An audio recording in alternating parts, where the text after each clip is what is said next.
All right, so quick lesson about thesis statements. So you've probably heard the term before. It's going to be a review for some of you. I'll keep it short.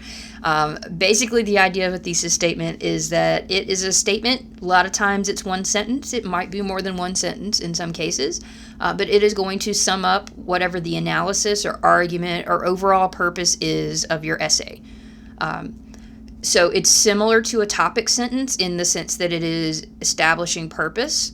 A topic sentence is just for a paragraph, and so it's telling you here's what this paragraph is about. The thesis statement should be for the whole paper, so it should cover all of the main ideas into one sort of succinct statement. Here's what you're trying to accomplish in this paper, what you're trying to prove or argue, or what sort of insight you're trying to provide, or whatever it is, but it's making a clear statement of purpose. And especially in cases of like analysis or argument essays, someone should be able to disagree with your thesis. It might be outright you're wrong, or it might be I saw it differently, but there should be some element of disagreement, which is why you're spending the essay talking about it. If no one could disagree with it, there's nothing really to say. And so this helps illustrate it. If it's not a thesis like this, in this article, the author argues that eating leftover onions can be dangerous. That is a statement of summary or of fact.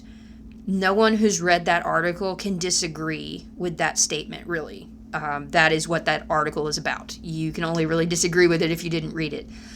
It is not pointing to the purpose of the essay, because when I read that, I have no idea what you're going to be spending the next 2 or 3 pages talking about, because that you wrapped up the entire point in that sentence. You can't say 2 or 3 pages about what this article is about. The article wasn't even that long, right? So you want your thesis to make it really clear, what are you going to be spending your time on? And there's an implication of why. And so this would be a thesis statement for essay 2. This article lacks credibility because of its lack of sources and details and its confusing organization. So when you say that, you're focused on analysis and interpretation. So that's not a summary. That is the takeaway that you have gotten from reading this article and evaluating it. So it takes an argumentative position. Someone else could read this article and be like, no, I thought that article was really believable, and I totally thought it did a great job. So someone could disagree with you. And it is accurately previewing the purpose of your essay. So the rest of this essay is going to be supporting this claim. And you can also think of it like it's a math problem. Here's the answer to the math problem. But just like your math professor is interested in seeing the steps you took to arrive at your answer, the essay is all about showing the steps you took to arrive at this conclusion. So now you're going to get into detail about, here are the specific things that made me feel like I couldn't believe it because of these issues.